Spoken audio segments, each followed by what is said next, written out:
The parade had been going smoothly for nearly an hour. Thousands of people lined the cobblestone streets of Westminster, waving flags and cheering as the royal guards marched past in perfect formation. Their red uniforms blazed under the afternoon sun. Their black bearskin hats stood tall and unwavering. Children sat on their fathers' shoulders. Tourists held up phones to capture the moment. Everything felt safe. Everything felt normal, but then someone screamed. At first it was just one voice, sharp and panicked. It's cutting through the music and the crowd noise. Then another, and another. People near the parade barrier started pushing backward, their faces twisted in fear. Smoke began rising from somewhere in the middle of the crowd, thick, gray and fast. A food vendor's cart had caught fire. No one knew exactly how it started. Maybe a gas canister leaked. Maybe the propane burner tipped over? It didn't matter. Within seconds, flames exploded upward, engulfing the wooden cart in a roaring blaze. The heat was instant and brutal. People screamed and scattered in every direction, shoving past each other to get away. And that's when everyone heard it. A child's voice, high-pitched, desperate, crying for help. If you're feeling this story, make sure you hit that subscribe button because what happens next will leave you speechless. The royal guards were trained to stay in formation no matter what. They were told to ignore distractions, to keep marching, to maintain discipline at all costs. But one guard, a man named Thomas Calloway, stopped mid-step. His eyes locked onto the burning cart. Through the smoke and chaos, he saw something that made his blood run cold. A little boy, no older than 5, was trapped behind the flames. The child had been standing near the cart when the fire erupted. In the panic, the crowd had surged away so quickly that he'd been separated from his mother. Now he stood frozen, too terrified to move, surrounded by fire on 3 sides. His tiny hands covered his face. His mouth was open in a silent scream. Thomas didn't think. He just moved. He broke from the line, his heavy boots pounding against the stones as he sprinted toward the flames. Behind him, other guards shouted his name. Officers tried to call him back, but Thomas didn't stop. His mind was locked on one thing, that boy. The heat hit him like a wall. Even from 10 feet away, it felt like his skin was burning. The smoke stung his eyes and filled his lungs. But he pushed forward, raising one arm to shield his face. The crowd had gone silent now. Every phone was pointed at him. Every eye was locked on the scene unfolding in front of them. Thomas reached the edge of the flames and stopped for just a second, calculating his next move. The fire was spreading fast. The wooden cart was collapsing inward, sending sparks flying in every direction. If he didn't act now, the boy would be consumed. He took a deep breath, lowered his shoulder, and leaped straight into the fire. The world seemed to slow down. People gasped. Some covered their mouths. Others screamed. Thomas disappeared into the smoke and flames, his red uniform vanishing into the orange glow. For 5 long seconds, no one saw him. And then, something moved in the smoke. Thomas felt the flames lick at his uniform the moment he entered the inferno. The heat was unbearable. It pressed against him from all sides, like invisible hands trying to push him back. His lungs screamed for clean air, but all he could breathe was smoke and ash. He couldn't see. His eyes watered instantly, blurring everything into a haze of orange and black. But he kept moving forward, one arm stretched out in front of him. Searching blindly through the chaos, his glove touched something, small and warm. The boy, Thomas, wrapped his arms around the child and pulled him close, shielding him with his own body. The boy was shaking violently, his face buried in Thomas's chest. He was alive. That was all that mattered. But getting out was going to be harder than getting in. The fire had grown in the few seconds Thomas had been inside. The cart had fully collapsed now, sending debris and burning wood scattering across the ground. Flames danced higher, fueled by whatever fuel had been inside the vendor's equipment. The path Thomas had taken to reach the boy was now blocked by a wall of fire. He turned, holding the boy tighter, and scanned for another way out. His vision was still blurred. his lungs burning. Every breath felt like swallowing glass, but he couldn't stop. Not now. To his left, he saw a gap. Small, but maybe wide enough. He crouched low, tucking the boy's head down, and moved toward it. The crowd outside was frantic. People were shouting, crying, praying. Some had their hands clasped over their hearts. Others had tears streaming down their faces. A woman near the front, a young mother with mascara smudged across her cheeks, screamed over and over, "That's my son. That's my son." Police officers tried to hold her back, but she fought against them, desperate to get closer to the flames. Then, through the smoke, a figure emerged. Thomas stumbled out of the fire, his uniform blackened and smoking. His face was streaked with soot and sweat. In his arms, the little boy clung to him like a lifeline, his small fingers gripping the fabric of Thomas's jacket. The crowd erupted. Cheers, sobs, applause, it all came at once. A wave of emotion so powerful, it felt like the ground itself was shaking. People reached out as Thomas staggered forward, their hands desperate to touch him, to help him, to thank him, but Thomas's legs gave out. He dropped to his knees on the cobblestones, still holding the boy. His chest heaved as he gasped for air, coughing violently. His hands were red and blistered. His face was pale beneath the soot. Paramedics rushed forward, their kits already open. One of them gently took the boy from Thomas's arms, while another pressed an oxygen mask to Thomas's face. The boy was crying now, loud and raw, but he was breathing. He was okay. The mother broke through the police line and ran to her son, collapsing beside him on the ground. She pulled him into her arms and sobbed into his hair, rocking him back and forth. Her whole body shook with relief. She looked up at Thomas, her eyes red and swollen, and mouthed two words, "Thank you." Thomas nodded weakly, too exhausted to speak. His vision was starting to blur again, but this time it wasn't from the smoke. His body was shutting down. The adrenaline that had carried him through the fire was gone. The pain was rushing in to replace it. One of the paramedics spoke urgently into a radio. "We need transport now. Burns on the hands and arms. Possible smoke inhalation. He's going into shock." Thomas felt himself being lifted onto a stretcher. The sounds around him grew distant, like he was underwater. The last thing he saw before his eyes closed was the little boy, safe in his mother's arms, looking back at him with wide, tear-filled eyes. And then everything went black. When Thomas woke up, he wasn't on the street anymore. He was lying in a hospital bed, surrounded by white walls and the steady beeping of machines. His hands were wrapped in thick bandages, and the fourth drip fed into his arm. His throat felt like sandpaper. He blinked slowly, trying to piece together what had happened. A nurse noticed he was awake and smiled gently. "Welcome back," she said softly.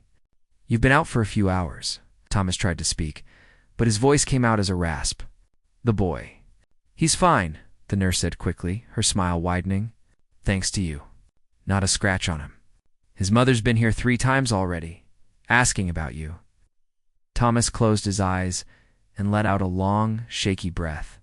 Relief washed over him, heavy and warm. But outside that hospital room, something else was happening. Something he didn't know about yet. The video had gone viral. Someone in the crowd had captured the entire rescue on their phone. The footage was shaky and filled with screams, but it showed everything. Thomas breaking formation. Thomas running toward the flames. Thomas disappearing into the fire. And then, moments later, Thomas emerging with the child in his arms. Within an hour, the video had been shared thousands of times. Within 3 hours, it was on the evening news. By the next morning, it had been seen by millions of people across the world. News anchors called him a hero. Social media exploded with praise. Hashtags trended. Tribute videos were made. The image of Thomas kneeling on the cobblestones holding the boy became iconic almost overnight. But not everyone was celebrating. In a quiet office inside the Royal Guard headquarters, a meeting was taking place. 3 senior officers sat around a polished wooden table, their faces stern and unreadable. At the head of the table sat Colonel Henry Ashford, a man known for his strict adherence to protocol. He slid a tablet across the table. The viral video paused on the screen. "This," he said coldly, "is a problem." One of the other officers frowned. "Sir, with all due respect, the man saved a child's life." "I'm aware of what he did," Ashford replied sharply. "But he also broke formation during an active royal ceremony.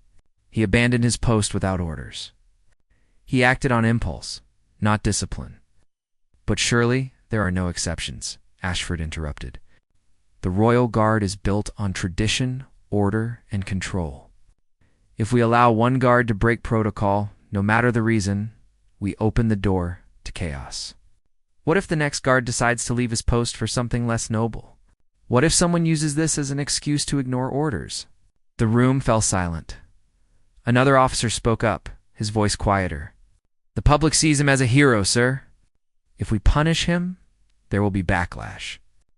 "Significant backlash?" Ashford leaned back in his chair, his fingers drumming slowly on the armrest. "Then we handle it carefully, quietly. We don't publicly reprimand him. But we make it clear internally that what he did cannot be repeated." Outside the hospital, the world was a different story. Flowers had started arriving by the dozen. Letters poured in from strangers. News vans camped outside the entrance, hoping for a glimpse of Thomas or an interview.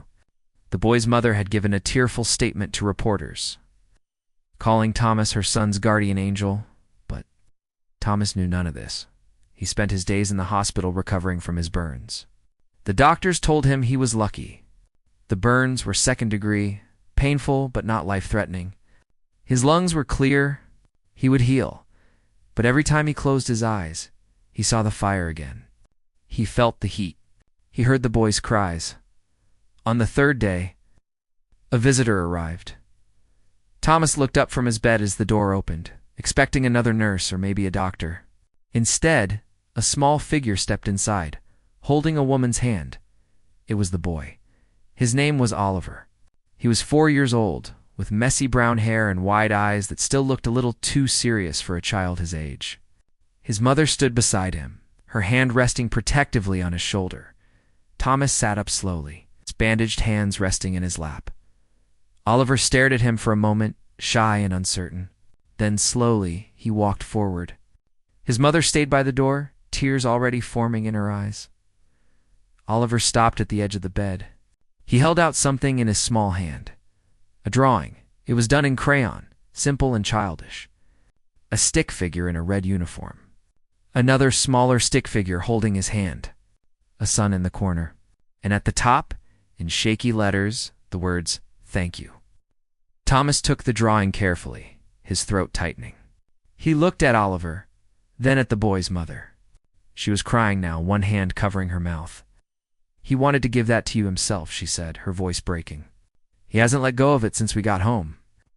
Thomas looked down at the drawing again, and something inside him cracked.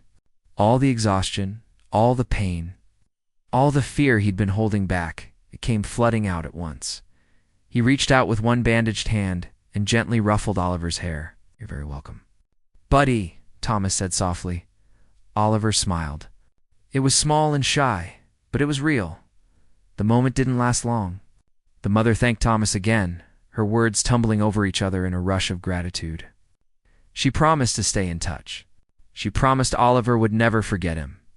And then they left. Thomas sat alone in the quiet room, holding the drawing in his hands. He stared at it for a long time, his eyes tracing the wobbly lines in bright colors. For the first time since the fire, he smiled. But that peace wouldn't last. The next morning, an official letter arrived. It was delivered by a junior officer in full uniform, his expression unreadable. Thomas opened it slowly, his stomach sinking. The letter was formal, cold. It praised his bravery in saving the child. But it also made something very clear. He was being removed from active ceremonial duty, effective immediately. Thomas read the letter 3 times, hoping he'd misunderstood something. But the words didn't change. Removed from active ceremonial duty. Reassigned to administrative support. Pending review, it was carefully worded, almost polite. But the message was clear. He was being punished, not publicly, not officially. But quietly behind closed doors, where the world wouldn't see, Thomas set the letter down on the bed and stared at the wall. His chest felt hollow. He'd expected gratitude, maybe even a commendation. Instead, he was being sidelined. Pushed out of the role he'd worked years to earn because he'd saved a child's life. The junior officer who'd delivered the letter stood awkwardly near the door, shifting his weight from one foot to the other. "I'm sorry, sir," he said quietly. "For what it's worth, most of us think what you did was incredible." Thomas nodded slowly but didn't respond. The officer left, closing the door softly behind him. Thomas sat in silence for a long time. His hands throbbed beneath the bandages. His throat still felt raw. But none of that hurt as much as the letter. He thought about Oliver, about the drawing still sitting on his bedside table, about the boy's mother, sobbing with relief in the street, and he thought about Colonel Ashford, sitting in his office, more concerned about tradition than a child's life. Thomas closed his eyes and took a slow, deep breath. He wasn't sure what he was going to do yet, but he knew one thing for certain. He didn't regret a single second of what he'd done. The news broke. 2 days later, someone inside the Royal Guard had leaked the letter to the press. Within hours, it was everywhere. Headlines screamed across newspapers and websites. Hero Guard punished for saving child. Royal Guard faces backlash after removing rescue hero. Is tradition more important than a child's life? The public reaction was immediate and furious. Social media exploded with outrage. Thousands of people flooded the Royal Guard's official accounts with angry comments. Petitions were started. Protests were organized outside the headquarters. People who had never cared about the Royal Guard suddenly had very strong opinions about it. News programs debated the issue for hours. Some defended the decision, arguing that discipline and protocol were essential to the Guard's function. But most sided with Thomas. How could you punish a man for doing the right thing? How could you value rules over a child's life? The story grew bigger and bigger until it was no longer just about Thomas. It became a symbol, a debate about what mattered more, tradition or humanity, order or compassion. And through it all, Thomas stayed quiet. He was discharged from the hospital on a Tuesday morning. A small crowd of reporters waited outside, shouting questions the moment he appeared. Security guards pushed them back, creating a narrow path to the waiting car. Thomas kept his head down, his bandaged hands tucked into his jacket pockets. He didn't answer any of the questions. He didn't make any statements. He just wanted to go home. But home didn't feel the same anymore. Thomas lived in a small flat in South London, the kind of place that was functional but not particularly warm. He'd never spent much time there. His life had been the Guard, the ceremonies, the discipline, the pride of wearing the uniform. Now, sitting alone in his dim living room, he felt lost. The drawing from Oliver was pinned to his fridge. Every time Thomas walked past it, he stopped to look at it. The stick figure in the red uniform. The words "thank you" written in crayon. It was the only thing that made him feel like he'd done the right thing. 3 days after his discharge, there was a knock on the door. Thomas opened it to find a man in an expensive suit standing in the hallway. He was older, maybe in his 60s, with silver hair and a calm, confident demeanor. "Thomas Calloway?" the man asked. "Yes." The man extended a hand. "My name is James Whitmore. I'm a lawyer. May I come in?" Thomas hesitated, then stepped aside. Whitmore entered and glanced around the flat before turning back to Thomas. "I'll get straight to the point," Whitmore said. "I've been following your story. What happened to you is unjust, and I believe you have grounds to challenge your reassignment. I'd like to represent you. Pro bono." Thomas frowned. "I don't want to fight them. I just want to move on." "I understand," Whitmore said. "But this isn't just about you anymore. It's about what your case represents. If the Royal Guard can punish you for saving a life, what message does that send? Not just to the other guards, but to the public." Thomas crossed his arms, his jaw tight. "I didn't break formation to make a statement. I did it because a child was dying." "I know," Whitmore said gently. "And that's exactly why your case matters. Because you acted on instinct, on compassion, on basic human decency. And you're being punished for it. That's not right. Thomas looked away, his mind racing. Part of him wanted to let it go, to walk away and start over somewhere else. But another part of him, the part that had leaped into the fire, couldn't stomach the idea of staying silent. What would this involve? Thomas asked quietly. A formal appeal, Whitmore said.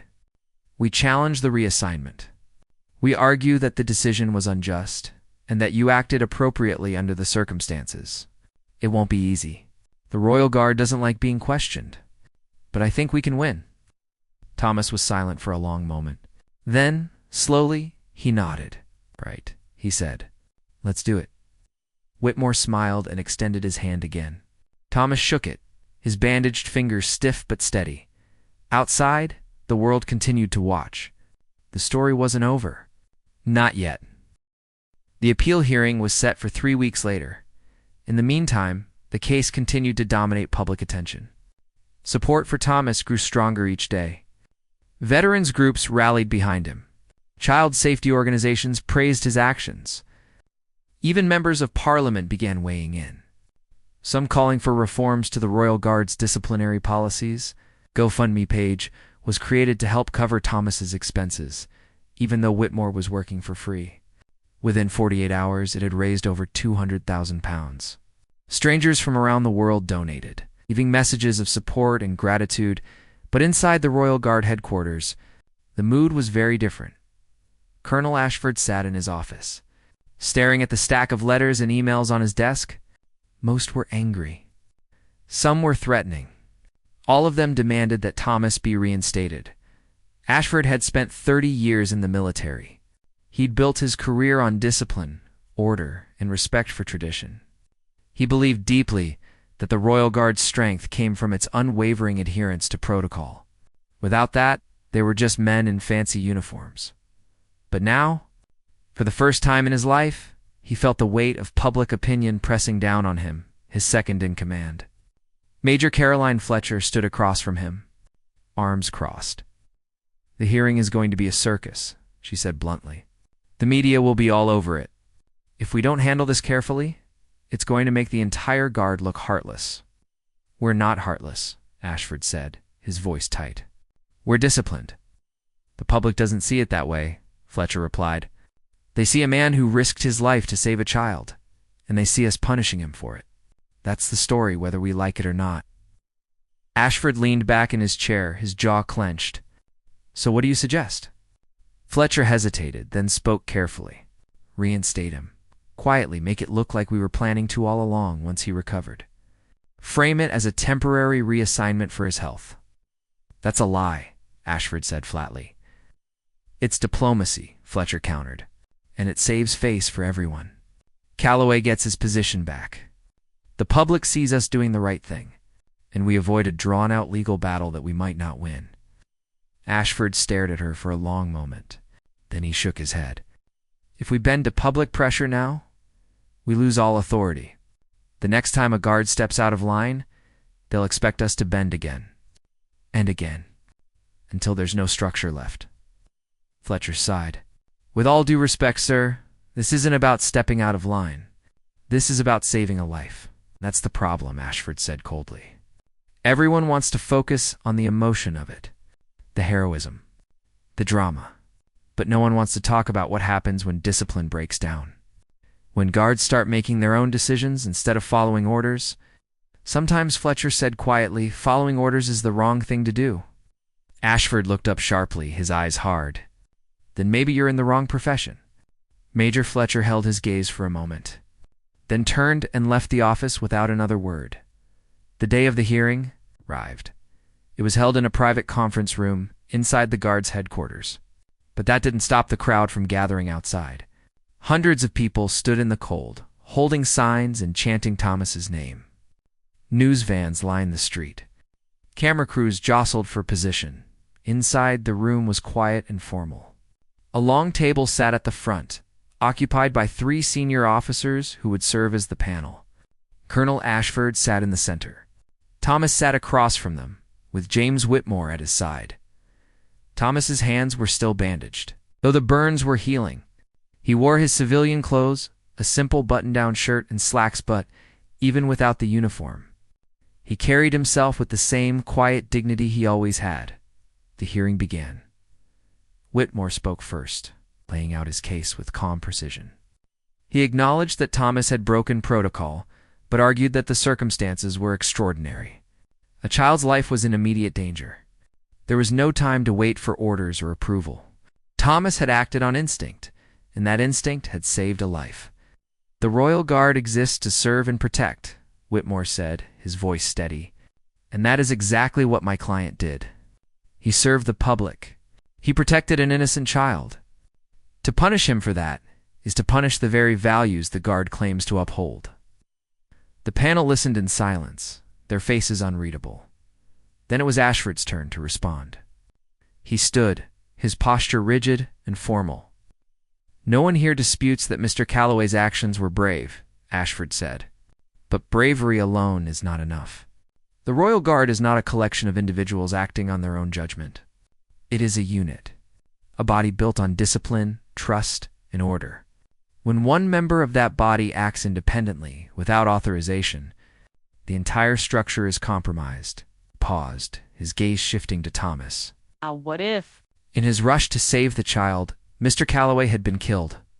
What if the fire had spread further, because emergency services were delayed by the chaos he created? What if his absence from formation had created a security risk during a royal event? Whitmore rose to his feet. "Those are hypotheticals, Colonel. We deal in facts. And the fact is that a child is alive because of my client. The fact is," Ashford shot back, "that discipline was broken. Precedent matters. If we excuse this, we invite others to break protocol whenever they feel justified. That is not how the Guard operates." The room fell silent. The tension was thick enough to cut. One of the other officers on the panel, an older woman with graying hair, leaned forward. "Mr. Calloway," she said quietly, "do you have anything you'd like to say?" Thomas looked up. He hadn't planned to speak. But now, sitting in that cold, formal room, with the weight of the hearing pressing down on him, he realized he needed to. He stood slowly, his bandaged hands resting on the table. "I understand the importance of discipline," Thomas said. His voice was steady, but there was emotion beneath it. "I've spent my entire career following orders, respecting the uniform, upholding tradition, and I still believe in all of that." He paused, his throat tight. "But I also believe that some things are more important than tradition. When I saw that boy trapped in the fire, I didn't think about protocol. I didn't think about my career. I thought about his mother. I thought about what it would be like for her to lose her child because no one acted." His voice cracked slightly, but he pushed on. "If you want to punish me for that, then do it. But I won't apologize for saving his life." The room was silent. The panel deliberated for nearly 2 hours. Thomas and Whitmore waited in a small side room, the minutes dragging by in thick silence. Thomas stared at his hands, flexing his fingers slowly beneath the bandages. He'd said what he needed to say. Now, all he could do was wait. Whitmore sat beside him, flipping through notes he no longer needed. Finally, he spoke. "Regardless of what they decide," Whitmore said quietly, "you did the right thing. Don't forget that." Thomas nodded but didn't respond. He wasn't sure what the right thing was anymore. All he knew was that his life had been turned upside down, and no matter what happened in that hearing, nothing would ever be the same. Finally, the door opened. They were called back into the room. The 3 officers sat at the table, their expressions as unreadable as before. Colonel Ashford sat in the center, his hands folded in front of him.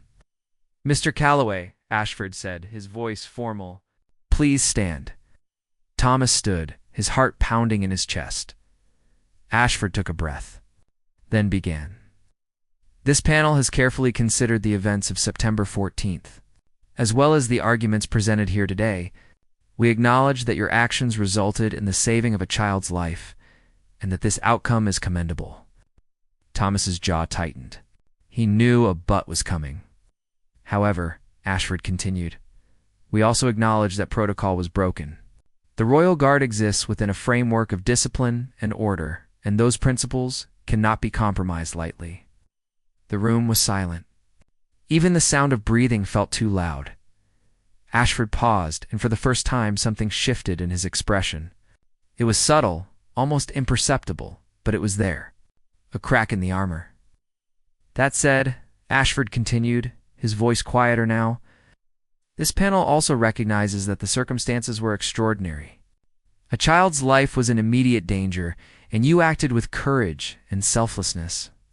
To ignore that would be to ignore the very values we claim to uphold. Thomas's breath caught. Therefore, Ashford said, this panel has decided to overturn your reassignment. You will be reinstated to active ceremonial duty, effective immediately. Furthermore, you will be formally commended for your actions on September 14th. For a moment, Thomas didn't move. He wasn't sure he'd heard correctly. Whitmore stood, his face breaking into a wide smile. Thank you, he said, his voice thick with emotion. Thank you. While Thomas just stood there staring at the panel. His mind was spinning. He'd expected the worst. He'd prepared himself for rejection. But this Ashford stood as well, and for the first time since the hearing began, he looked directly at Thomas. You're a good soldier, Calloway, Ashford said quietly, and a good man. Don't make me regret this decision. Thomas nodded, his throat too tight to speak. The hearing ended. Whitmore shook Thomas's hand, congratulating him over and over. The other officers filed out, leaving Thomas alone in the room for a moment. He stood there, still processing what had just happened. His hands were shaking. His chest felt tight. But beneath all of it, there was relief. Pure, overwhelming relief. He'd won. Outside, the crowd erupted into cheers when the news broke. People hugged each other, cried, and waved their signs in celebration. The story was everywhere within minutes. Hero Guard reinstated. Justice for Thomas Calloway. Compassion wins over tradition. But Thomas didn't go outside to face the cameras. He didn't give interviews or make statements. Instead, he went home. He sat in his small flat, staring at the drawing on his fridge. The stick figure in the red uniform. The words "thank you." And for the first time in weeks, he allowed himself to cry. 2 months later, Thomas returned to duty. He stood once again in full uniform. His bearskin hat tall and proud, his red jacket perfectly pressed. The burns on his hands had healed, leaving only faint scars that he wore like badges of honor. The ceremony was smaller this time, less formal. But the crowd that gathered was just as enthusiastic, maybe more so. People cheered when they saw him. Children waved. Some held signs with his name on them, and standing near the front, holding his mother's hand, was Oliver. The little boy's eyes went wide when he saw Thomas. He tugged on his mother's sleeve, pointing excitedly. She smiled, tears already forming in her eyes, and waved at Thomas. Thomas couldn't wave back protocol, didn't allow it, but he caught Oliver's eye and gave him the smallest, subtlest nod. Oliver beamed. The parade began. The drums echoed through the streets. The guards marched in perfect formation, their boots striking the cobblestones in unison, and Thomas marched with them. His head held high, his heart full. He thought about everything that had happened. The fire, the fear, the pain, the hearing, the uncertainty, but most of all, he thought about Oliver. About the boy who was alive and smiling because Thomas had chosen compassion over protocol, and in that moment, Thomas knew, with absolute certainty, that he'd made the right choice. Because some things, some people are worth breaking the rules for. The parade continued. The crowd cheered, and somewhere in the middle of it all, a little boy in the front row whispered to his mother, "That's my hero." She squeezed his hand and whispered back, "Mine too," and the world kept turning, a little brighter than it had been before.